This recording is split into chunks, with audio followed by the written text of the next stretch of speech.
First one is, what is grana? The stacked sac-like structures formed by the third layer of chloroplast is called grana. What is stroma? The fluid-filled portion of chloroplast is called stroma.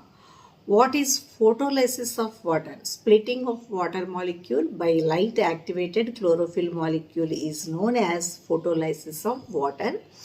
How the food from esophagus moves into stomach?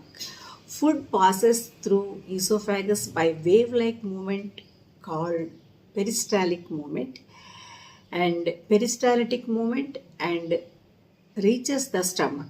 The gastric juice secreted by the walls of stomach contains hydrochloric acid, protein digestive enzyme, pepsin and mucus.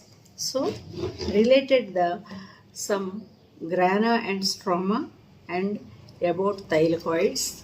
These are pics of granum and stroma. These are